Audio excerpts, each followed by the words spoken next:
when you start a company, you make a decision about whether you want to go out to venture capitalists, it's called, or angel investors and have them invest in your company, or do you want to just try and bootstrap it? Bootstrapping is when you kind of drag yourself around and you tough it out and you learn to make money very quickly and you're very scrappy. So Eliza raised a little bit of money in its early days from some extraordinary angel investors. They're called angels for a reason. And then we just bootstrapped it. We decided we were going to tough it out. And we, over the last 11 years, never raised any institutional capital. That's the kind of money that you get from one of these big formal companies. And I think what was great about that is it kept us very, very raw. Because I would go into meetings with some of our customers sometimes and I would say, what do you think about this product? Or what would you like to do?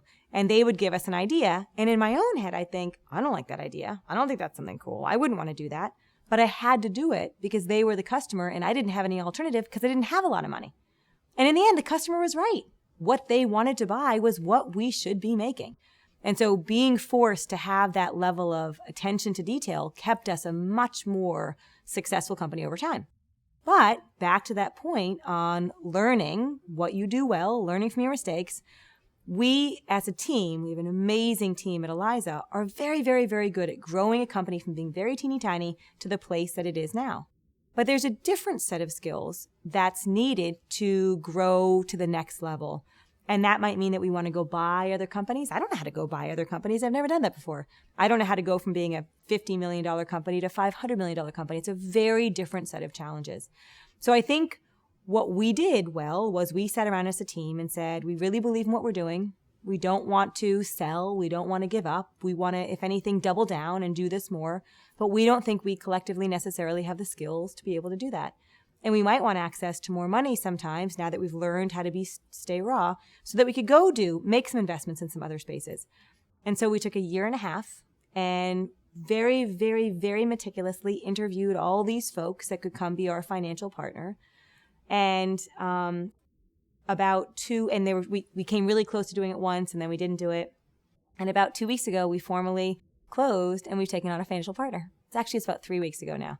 And I was really afraid because I like being in control of my own destiny. And Eliza likes to do outrageous things. And we didn't want to have a board that would say, now you have to be normal, now you have to do standard things. And the good news is this partner said to us very clearly, we want to invest in you because you're crazy, because you try stuff that everyone else says is impossible. And we love that about you. And so we want to nurture that about you. And the gratifying thing, because you can imagine, right? I woke up the day after like, what have I done? What have we done? Is these are really good guys. And I think facing something head on, doing as much research as you can ahead of time about are you making the very best decision? But in the end, you have to make a decision. And you got to try new stuff, even when it feels uncomfortable. And, it might turn out that this wasn't a good choice. And that's okay, because then we'll just change it.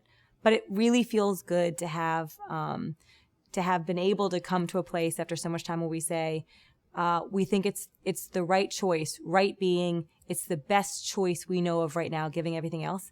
And 3 weeks in, we appear to have been right. We still don't know. But at least for right now, it appears to have been a good choice. But it was hard. It was really hard.